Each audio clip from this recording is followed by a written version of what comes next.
As Sete Portas do Inferno. Padre Guilherme Weissen, livro de 1953. Despertador da Alma. O Inferno e as Portas do Inferno. Introdução. O Inferno. Primeiro. Há um inferno. A Sagrada Escritura nos diz que há um inferno. Jesus Cristo disse: não temais os que podem matar o corpo, temei os que matam o corpo e a alma e os precipitam no inferno. Se vosso olho, vossa mão, vosso pé vos escandalizam, isso é, são para vós ocasião de cometerdes o pecado, arrancai-os e lançai-os longe de vós, para não cairdes no inferno. O rico avarento foi sepultado no inferno e do meio de seus suplícios bradava: estou atormentado horrorosamente nas chamas devoradoras, dai-me uma gota de água para refrescar a língua. No dia do juízo Jesus dirá aos condenados: ide, malditos, para o fogo eterno. São claras estas palavras. Ou há um inferno ou o evangelho é mentira. Há um inferno ou Jesus nos engana. Segundo, a razão nos diz que há um inferno.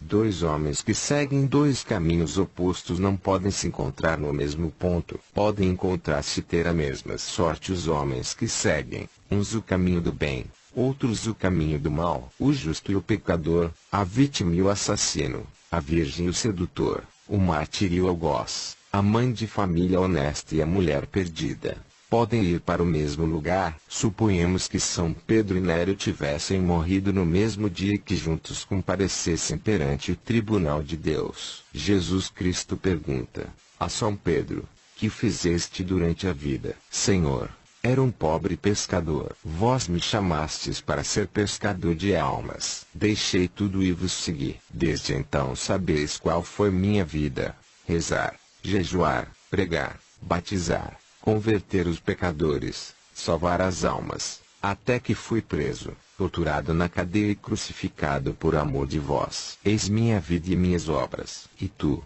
Nero, que fizeste? Eu era imperador de Roma, gozei, e para gozar não recuei diante de nenhum crime. Zombei de Deus e da virtude, mandei assassinar minha mãe e meu irmão, queimar vivos milhares de cristãos, queimei a cidade de Roma. No final, perseguido pelo povo revoltado por meus crimes, suicidei-me. Eis minha vida e minhas obras. Notar que são fatos históricos, coisas que realmente se passaram. E agora, quereis que Deus diga: muito bem, Pedro, muito bem, Nero, vão para o céu. Ou então que diga: vão para o inferno. Nossa razão protesta e nos diz que deve haver uma recompensa para São Pedro e um castigo para o monstro que se chamou Nero. Este castigo é o inferno. Terceiro, há um inferno. A experiência nos diz que há um inferno. Dizem os libertinos: nunca ninguém voltou do inferno para nos dizer que há um inferno. É precisamente o que o inferno tem de terrível. Dali ninguém volta. Ninguém sai do inferno, diz a Escritura. No entanto, por uma disposição especial da providência divina, por exemplo, para nos instruir, isto pode acontecer e de fato tem acontecido. São Francisco de Girolamo pregava em Nápoles, em frente de uma casa em que morava uma mulher de má vida que perturbava a missão com seus gritos e suas gargalhadas. De repente esta cai morta.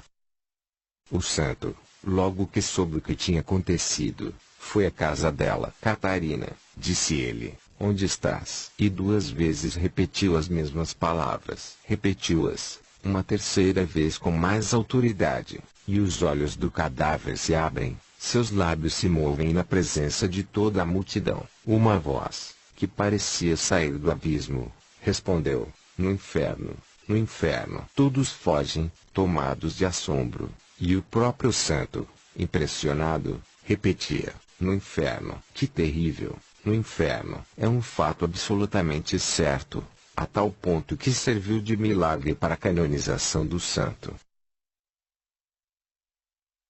Há um inferno. Que é o inferno? Todo o inferno está nesta palavra de Jesus Cristo: afastai-vos de mim, malditos, para o fogo eterno. Primeiro, O inferno é a separação, a perda de Deus. Afasta-te de mim, pecador. É assim que Deus repele para longe de si a alma pecadora. É a perda de Deus, a perda da suma beleza, da suma bondade, do sumo bem. Enquanto nossa alma estiver presa no cárcere da carne, não poderá nunca compreender a imensidade desta desgraça que, na frase dos santos, constitui o inferno dos infernos. Segundo, o inferno é a maldição de Deus.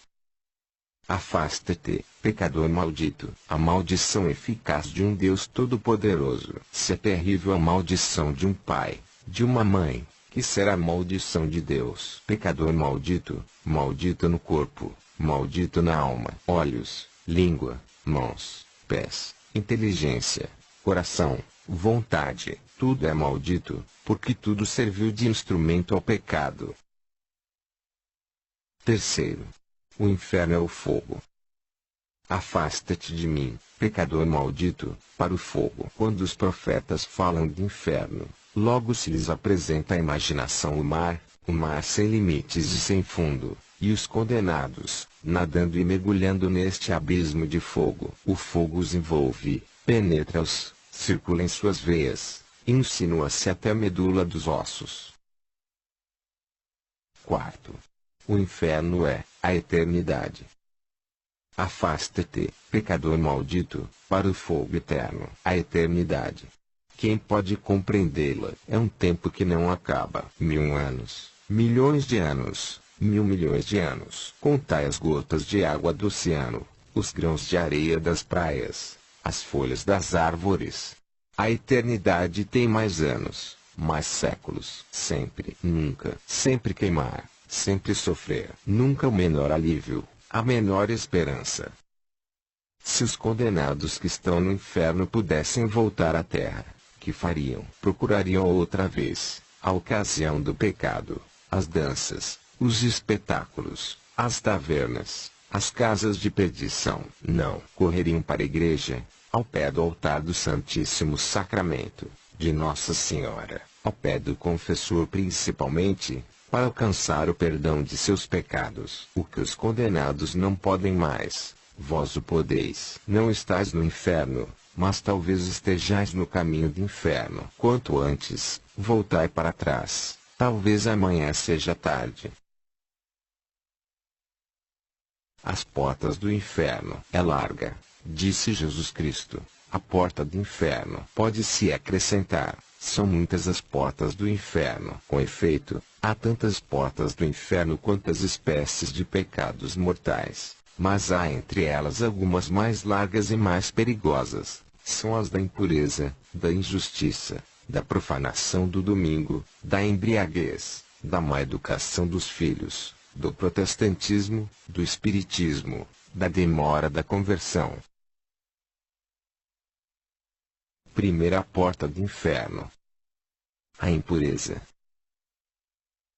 Não erreis, disse São Paulo, os impuros não herdarão o céu. A impureza é o amor desregrado dos prazeres da carne. Pensar voluntariamente em coisas desonestas, desejar praticar, ver, ouvir coisas escandalosas, dizer palavras, ter conversas imorais, ler livros obscenos, olhar gravuras, espetáculos, pessoas indecentes, permitir-se consigo ou com outras pessoas liberdades criminosas, praticar no sacramento do matrimônio o que a moral cristã proíbe. São pecados contra a pureza. Dirão alguns, isso é pecado pequenino. Pequenino, mas é pecado mortal. Diz Santo Antonino que é tal a corrupção que faz lavrar este pecado, que nem os próprios demônios podem sofrê-lo, e acrescenta o mesmo santo que, quando se cometem semelhantes torpezas, até o demônio foge de vê-las. Considerai agora o horror que causará a Deus aquela pessoa, que, como diz São Pedro, semelhante ao suíno, se revolve no ladaçal deste pecado.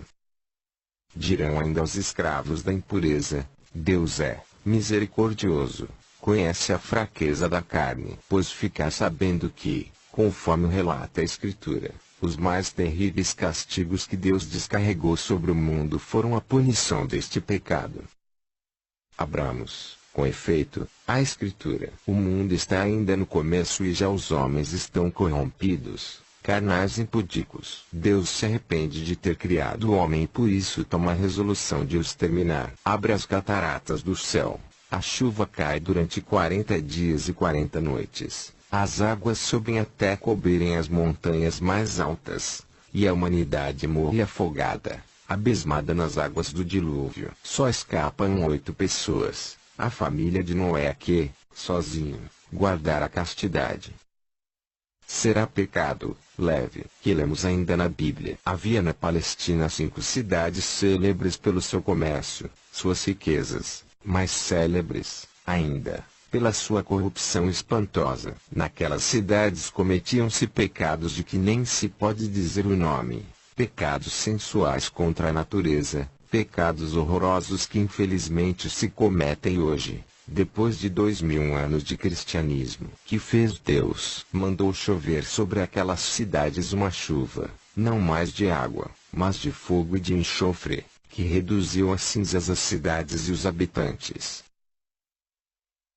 Não satisfeito, Deus mandou a terra que se abrisse, e ao inferno que engolisse os restos infames de Sodoma e Gomorra. Que nos diz ainda a Sagrada Escritura, que outrora Deus mandava queimar vivo a quem cometia semelhantes pecados e até os casados que profanavam o matrimônio pelo crime horrendo do adultério. Este pecado de adultério, depois do assassino, o mais grave de todos os pecados contra o próximo, foi sempre considerado até pelos pagãos como um crime digno de todos os castigos. Os antigos egípcios condenavam a ser queimada viva a mulher casada que tinha cometido este pecado.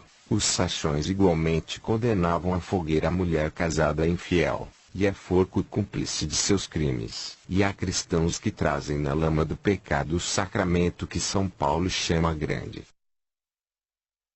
Estes são apenas os castigos para este mundo. Que será no outro mundo?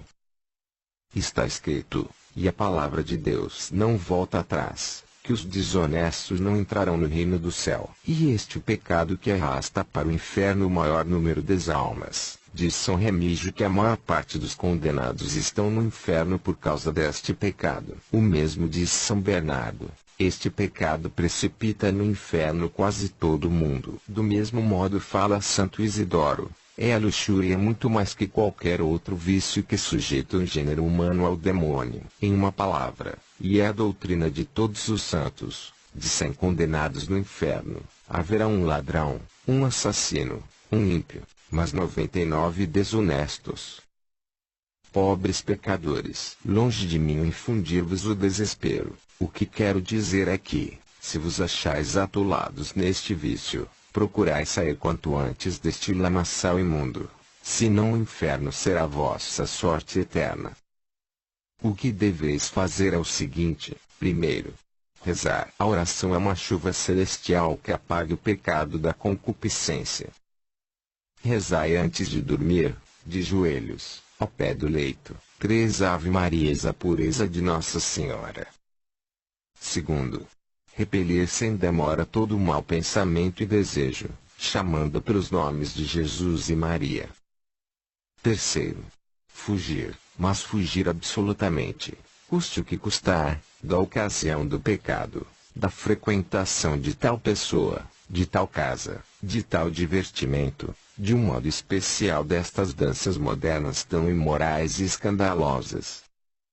Quarto, enfim, o meio mais eficaz é a recepção frequente e piedosa dos sacramentos da confissão e comunhão. Desenganai-vos, se agora não vos emendardes, mais tarde será tarde demais.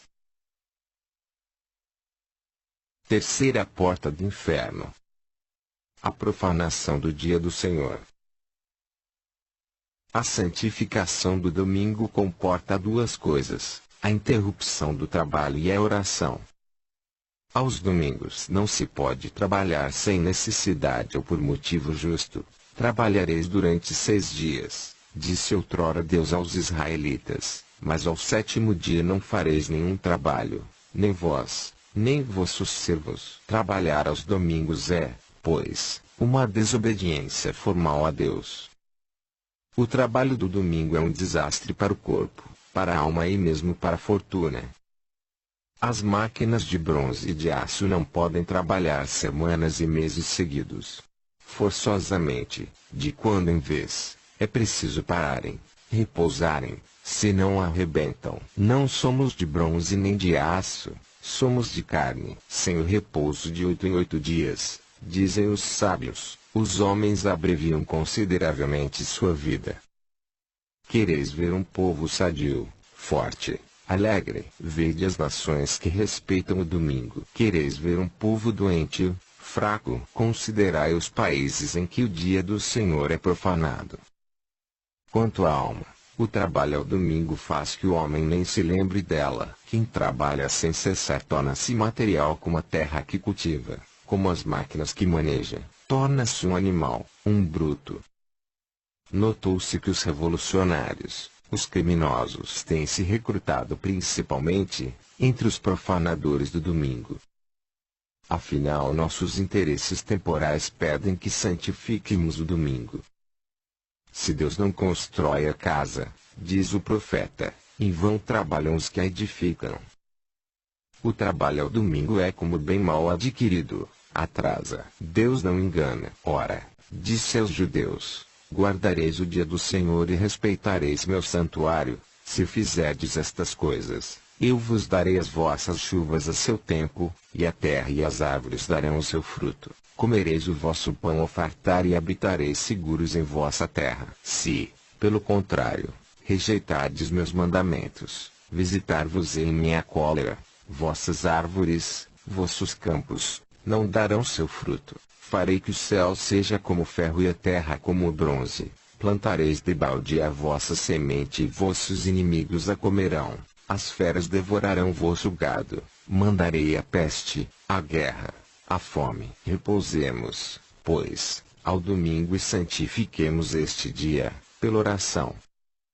A oração obrigatória é a Santa Missa, para quem não tem um motivo justo de dispensa. Esses motivos são os seguintes: doenças, cuidados de crianças ou de doentes, grande distância da igreja, mais de 1 hora de caminho, a pé, falta de companhia para senhoras, pobreza tal que a gente não possa se apresentar na igreja sem se envergonhar.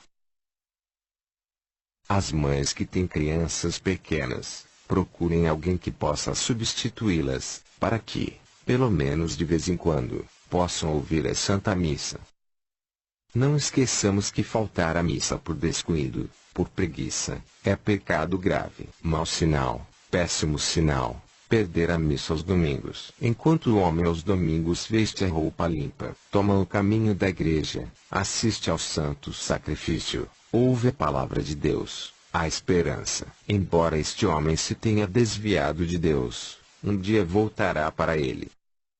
Mas, quando o homem chegou a este ponto de embrutecimento que não faz mais distinção entre dia de serviço e dia de domingo, não há mais esperança. Não é mais cristão, não é mais homem, é animal. É a perda da alma, ao inferno. Que dizer agora dos que não só profanam o dia do Senhor pelo trabalho e a perda de missa, senão pelo pecado propriamente dito? Infelizmente, para muitos, o domingo é o dia do pecado, da embriaguez, do jogo, do escândalo.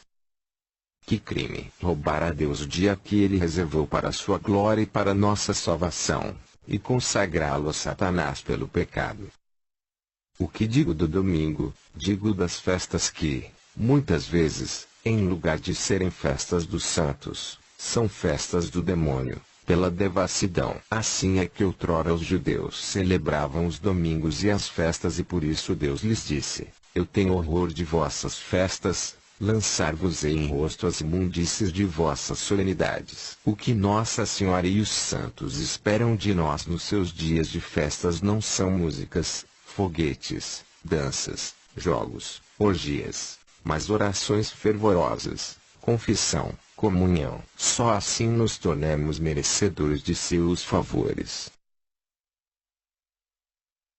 Quarta porta do inferno. A embriaguez.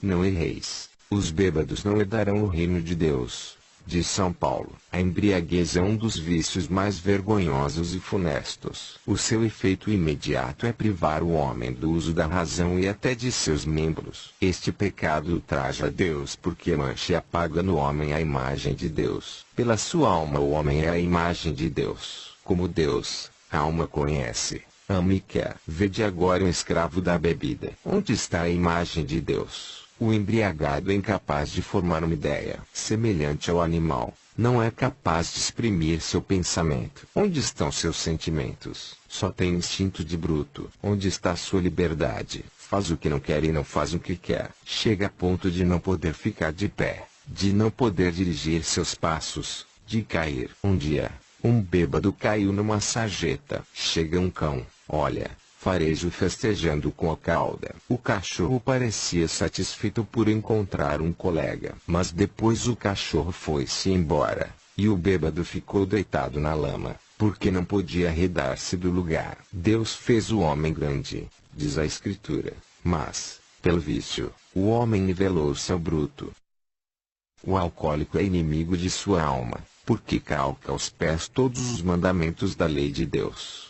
Amai a Deus sobre todas as coisas, diz o primeiro mandamento. O escravo da embriaguez é do número daqueles que São Paulo estigmatiza, quando diz, seu ventre é seu Deus. O bêbado blasfema frequentemente, roga pragas, jura falso, profana o dia do Senhor, é mau filho, mau pai, mau esposo, briga, fere, às vezes mata. Como é raro dois embriagados separarem-se sem trocar os murros e se estragar a cara. Quanto ao sexto mandamento, são obscenidades de toda espécie, pensamentos, desejos, palavras, olhares, ações, brutalidades que os próprios irracionais ignoram. No vinho está a luxúria, diz o Espírito Santo. O alcoólico é inimigo de seu corpo. O álcool é um veneno, acaba sempre por estragar e matar. Exerce um efeito funesto sobre o estômago, o coração, os rins. Os médicos contam até 20 doenças, quase todas mortais, causadas pelo álcool. De 120 mil pessoas que morrem cada dia, 20 mil morrem diretamente pelos excessos alcoólicos.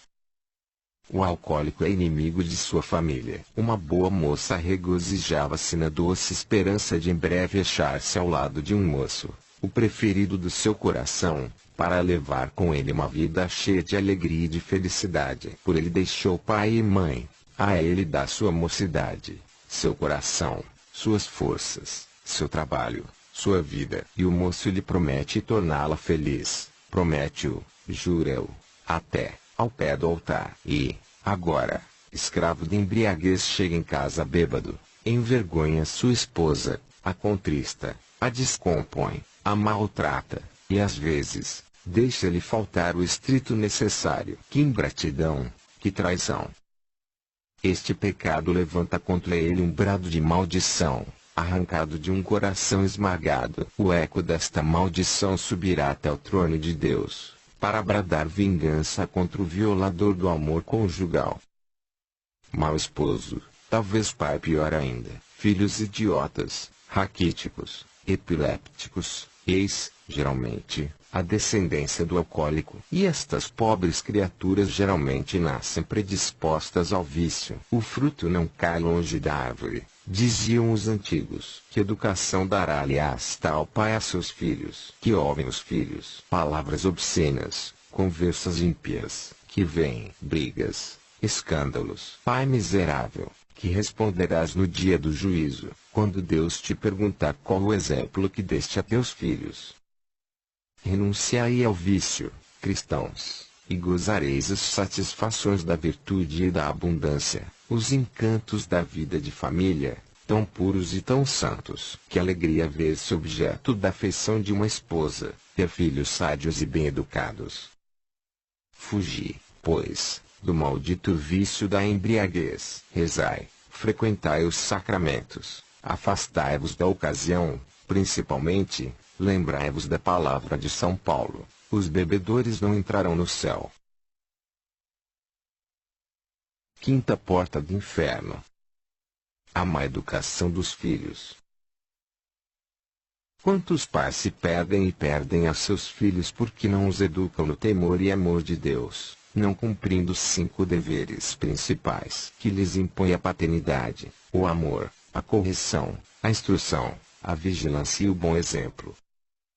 Há pais que não amam os filhos como devem amá-los. Certos homens não merecem o belo título de pais. Desperdiçam no jogo, na bebida, na devassidão o dinheiro que ganham, deixando faltar aos filhos o estrito necessário. Pais monstruosos, piores que os irracionais, que sabem passar fome para dar de comer a seus filhos. Há mães que amam aos filhos, mas só a parte material, o corpo. Quanto à alma, pouco ou nada se ocupam dela. Adiam o batismo semanas e meses, deixando o filho entregue a Satanás e em perigo de morrer pagão. Quantas almas perdidas e quantas outras estragadas para sempre. Quanto mais Satanás se demora no coração do filho, mais o estraga. Toda a preocupação, todos os cuidados para com o corpo, até o luxo, até as modas mais indecentes, e quase nada para a alma. Que será daquela filha quem a mãe procura inspirar só vaidade, a quem fala só de beleza, a quem enfeita como uma divindade? Será uma moça vaidosa, orgulhosa. Ai do moço que a tomar por esposa, porque será uma esposa leviana, exigente, cuja paixão do luxo nada poderá satisfazer. Será daqui a pouco a desavença, a suspeita, a briga, o abandono, a ruína do lar.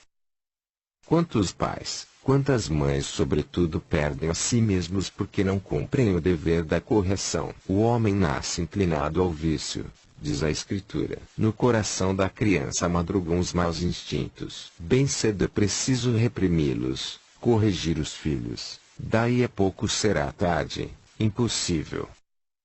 Como corrigir? A força de gritos e descomposturas. Isso só serve para ensinar tudo quanto há de palavras feias. A força de pancadas. Isso avilta e embrutece. Em primeiro lugar é preciso avisar: meu filho, não faças isso, não andes em tal companhia, não convém, não pode ser, não consinto. Às vezes este aviso será suficiente. Em caso de reincidência na mesma falta, é necessário repreender energicamente e ameaçar e, enfim, no caso de nova reincidência, castigar severamente.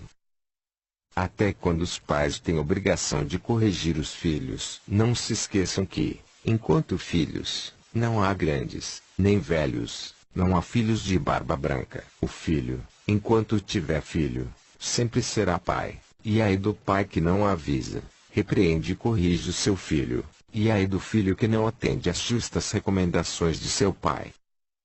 Cedo também deve começar a instrução, porque tudo depende do começo, tudo depende, pois, principalmente, da mãe. Feliz, 1000 vezes feliz quem teve uma mãe cristã e piedosa. Tal a mãe de São Luís, rei da França. Tendo nos braços seu filhinho, dizia: meu filho, eu te amo muito, mas tu tens no céu um pai, uma mãe que te amam ainda mais. Cuidado, não faças nada que possa ofendê-los, não cometas pecado. Antes quisera ver-te agora mesmo morrer em meus braços, que ver-te mais tarde, rei da França, cometer um só pecado mortal. Mãe, o coração dessa criança, vosso filho, é um papel branco em que podeis escrever o que quiserdes. Gravar nele ódio ao pecado, amor a Deus, devoção a Maria Santíssima. Ensinai e mandai ensinar-lhe o catecismo. É uma obrigação gravíssima. A mãe que não manda seu filho ao catecismo, onde é possível, é indigna de absolvição.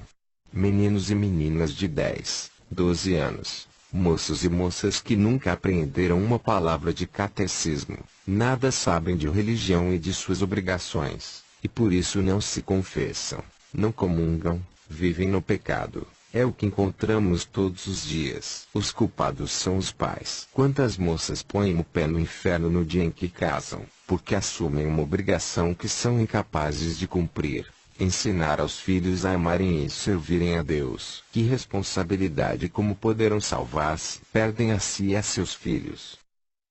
Mandai vossos filhos à escola, para que aprendam pelo menos a ler e escrever. Depois do pecado, a coisa mais triste e funesta é a ignorância. Mas, cuidado, vede bem que escola, que colégio, que mestres. Há escolas e colégios sem religião. Dali sairão vossos filhos sem fé e sem costumes. Não faltam as escolas e os colégios católicos. Vigilância neste ponto. Vigilância em todos os sentidos. O maior bem que os pais possam deixar a seus filhos não são muitas riquezas, terras, dinheiro, mas a inocência e os bons costumes. Por isso seu grande empenho deve ser conservar-lhes este tesouro. Tarefa difícil em um mundo em que tudo é escândalo. Só uma grande vigilância. Os pais devem trazer os filhos presos debaixo de seus olhos. Sem esta sentinela de vista não escapam à corrupção. Vigilância, pais e mães, que vossos filhos não vejam nunca nada, nem em casa nem fora de casa, nem de dia nem de noite, nada capaz de ofender a inocência. Mas quantos pais, diz um santo, têm mais cuidado com seus animais, suas criações, que com seus filhos? Quantos pais deixam seus filhos andarem onde e com quem querem? Quantas mães deixam meninos e meninas brincarem longe de seus olhos? Quantas crianças saem de casa inocentes e voltam culpados?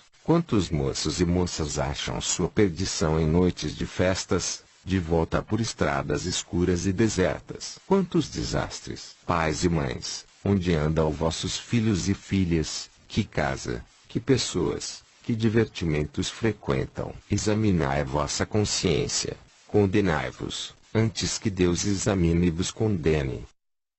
Se é um grande pecado dos pais não afastarem os filhos do pecado, é um crime enorme levá-los ao pecado pelo mau exemplo. Tal pai, tal filho, tal mãe, tal filha. Filho de peixe sabe nadar, diz o ditado popular. Nada mais eficazmente funesto que o mau exemplo dos pais. Os pais não rezam, o pai não se confessa, a mãe não vai à missa aos domingos. Os filhos hão de fatalmente imitar seu procedimento. Por que rezar? Disse um dia uma menina à sua professora. Eu nunca vejo papai nem mamãe rezarem. Que dizer dos pais que oferecem aos filhos o espetáculo positivo do vício e do pecado? Pais que se embriagam, brigam, blasfemam.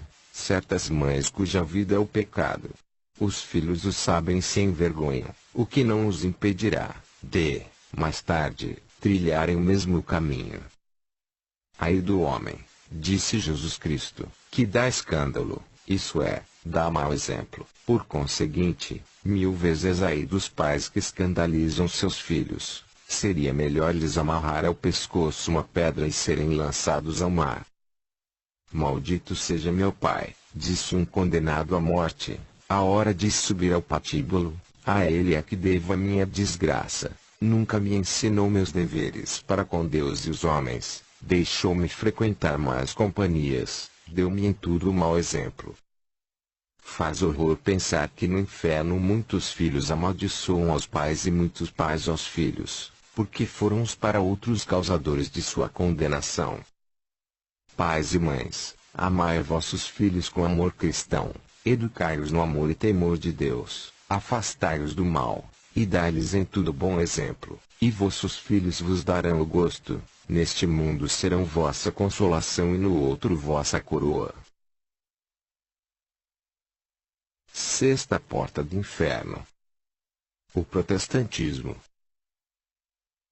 O protestantismo é inimigo jurado da nossa santa religião. Nega os dogmas mais santos, o santo sacrifício da missa, a confissão, a comunhão, a maior parte dos sacramentos, a existência do purgatório, a instituição divina da Igreja, a autoridade do Papa, a legitimidade do culto dos santos. Neste particular vai até a caluniar aos católicos, dizendo que adoram os santos, as imagens. Não, 1000 vezes não. Não adoramos os santos. Adoramos só a Deus. Quanto aos santos, nós os honramos. Pedimos sua proteção junto de Deus. Honramos as imagens como sendo os retratos dos santos. Que mal haverá nisso? Não podemos honrar o retrato de um pai, de uma mãe, de um benfeitor, colocá-lo em nossa sala, no lugar de honra. Se Deus, no passado, proibiu aos judeus que tivessem imagens, É porque os judeus habitavam no meio de idólatras, e estavam expostos a cair na idolatria. Foi uma medida disciplinar e passageira. Aliás, o mesmo Deus deu ordem a Moisés que adornasse a arca com imagens de anjos. Se os protestantes não têm outra coisa que nos criminar, calem-se. Esta acusação cobre-os de ridículo. É inegável a existência do perigo protestante no Brasil. Não se deve, porém, temer exageradamente o protestantismo porque ele tem contra si a promessa feita por Cristo à sua igreja, e porque de sua natureza tende a se desagregar, dividir e multiplicar-se. Todas as tentativas de união serão sempre uma paródia da verdadeira união de fé. Ademais, o Brasil nasceu, cresceu e vive ainda sob o bafejo santo da Igreja Católica e não quer ser ingrato às bênçãos celestes, simbolizadas pela constelação bendita do Cruzeiro do Sul. Não se deve, portanto, exagerar o perigo protestante. Mas, de outra parte, não deve ser desprezado ou descurado. A fé, na verdade, foi prometida à Igreja e não às nações. Estas, como os indivíduos, a podem perder, e não padece dúvida que o protestantismo é um sério perigo que poderá ser grave se não se empregarem os remédios aptos e convenientes. Não se devem desprezar os protestantes, porque são nossos irmãos transviados e ceigos. Nem é tática bélica desprezar o inimigo, ainda que aparente fraquezas. Se não se deve exagerar nem diminuir o perigo, é preciso considerá-lo em seu justo limite. Daí a necessidade de um estudo leal e ponderado sobre as forças e elementos do protestantismo no Brasil. Quanto maior for o estudo, tanto melhor será o combate. Devemos combater os protestantes, com grande caridade, muita paciência e ardente zelo pela sua conversão, com constante e sólida instrução do povo nas verdades reveladas, com a prática das virtudes cristãs e com a frequência dos sacramentos, advertindo os fiéis dos enganos, dando bom exemplo, com o sacrifício e orações fervorosas para que todos se convertam e sejam uma só coisa. O protestantismo foi fundado por Lutero. Quem era Lutero? Um frade que, depois de passar muitos anos no convento, deixou a vida religiosa, deixou seu hábito casou com quem? Com uma freira, chamada Catarina, que ele mesmo tirou do convento. Lutero viveu e morreu na crápula, na orgia, no escândalo. Julgar se Deus pode suscitar semelhante apóstolo para reformar a igreja ou fundar uma nova religião. Não discutamos com protestantes, não vamos ao seu culto, nem por curiosidade. Não leamos suas bíblias, seus folhetos. É pecado mortal ter consigo uma bíblia protestante. Tudo isso expõe nossa fé a naufragar. Sétima porta do inferno. O Espiritismo. O Espiritismo consiste em pretensas ou verdadeiras comunicações com os espíritos do outro mundo, ou as almas dos defuntos, para descobrir coisas secretas relativas a esta ou a outra vida. Digo comunicações pretensas, supostas, porque é sabido que grande número de médiuns, isso é, de pessoas de que se servem os espíritos para receberem as respostas dos espíritos ou das almas, os profissionais do espiritismo, têm sido convencidos de fraude. 90% pelo menos dos casos de comunicações espíritas são vergonhosas trapaças. Digo, em segundo lugar, comunicações verdadeiras, porque sábios verdadeiros e conscienciosos têm verificado a verdade de certas comunicações, de sorte que forçoso é admitir que nem tudo é fraude. Por conseguinte, às vezes há espíritos que se comunicam. A questão é esta: a que espíritos devem ser atribuídas estas comunicações? Em outras palavras, quem é o espírito que se manifesta? Não são almas dos defuntos. O dogma católico admite, para as almas que passaram as portas da eternidade, dois estados definitivos e um intermediário, mas passageiro. Ou elas estão no inferno, ou no céu, ou no purgatório. Ora, em qualquer estado destes em que elas se achem, Não está na possibilidade delas aparecerem a quem as invoca. As do inferno estão presas pela corrente da justiça divina, que fixou a sua desgraçada sorte para a eternidade, e deste horrendo calabouço, de que os demônios são guardas, elas não podem sair, senão em caso muito extraordinário, por especial providência de Deus. As que estão no céu, no purgatório, estão em perfeita conformidade à vontade de Deus, e portanto, nunca elas se manifestam senão por fins altíssimos, dignos da infinita sabedoria de Deus, como ajuda com oração e santos sacrifícios essas almas, ou converter algum pecador. A regra geral que Deus tem estabelecido para as almas que passam desta para outra vida é que o espírito vai e não volta. Não são as almas que se manifestam, é o demônio. A prova é que na maioria dos casos estas comunicações tendem ao erro e à falsidade, que é o caráter próprio daquele que tem o título pai da mentira. Sem dúvida, há às vezes algumas verdades enunciadas, mas é para mais facilmente induzir ao erro. Assim dirão que há purgatório, mas que não há inferno, que fulano está no inferno, mas que a condenação não é eterna. Outras vezes são respostas ambíguas e contraditórias. Para um católico não pode haver dúvida, é o demônio. Acrescentemos o que em mais de uma circunstância se tem dado, e é que se algum dos circunstantes se acha armado de água benta, um crucifixo, uma medalha, o espírito ou fica mudo ou dá respostas incoerentes. Vejamos, aliás, quais as consequências resultantes do espiritismo, para mais vermos a intervenção diabólica, porque pelos efeitos melhor se conhece a causa. Uma das consequências que mais avultam é a loucura. É um fato notório. O diretor do Hospício dos Alienados Pedro II, no Rio, declarou, há anos passados, que 65% dos alienados eram vítimas do espiritismo. Que dizer do suicídio? Quem ignora que os tem havido e só motivados por esta causa? Quantos desgraçados entre estes cegos a quem Satanás leva pelo cabresto até esta última cegueira? Quanto às imoralidades praticadas muitas vezes em certas reuniões espíritas, delas nem convém falar. Há outras consequências, de outra ordem mais transcendente, e é que o espiritismo impele seus adeptos à heresia. E é o erro. É principalmente entre os espíritas que se encontram os que negam a divindade de Jesus Cristo, da confissão, da igreja, os que ridicularizam as práticas religiosas, aprovam e ensinam o ateísmo.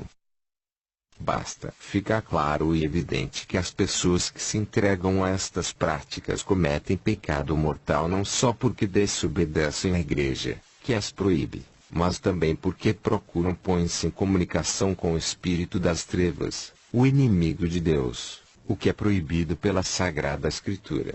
Entre ti não se achará quem pergunte a um espírito divinatório nem aos mortos. Os espíritas são hereges porque negam verdades reveladas e aderem a erros condenados, renunciando, desta arte, ao título de católicos. Estão fora da igreja. Se não renunciarem a estas práticas não se salvam. A oração. Há um inferno, suplícios eternos. É horroroso, mas é certo. A porta do inferno é o pecado mortal. Há também um céu, morada de Deus, mansão dos anjos e santos, uma glória, uma felicidade eternas. A chave de ouro do céu é a oração. Quereis evitar o inferno, merecer o céu, e absolutamente necessário rezar. Retirado do livro O Pequeno Missionário Manual de Instruções, Orações e Cânticos, coordenado pelo Padre Guilherme Vaicem, missionário da Congregação da Missão. 6ª edição, Editora Vozes, 1953.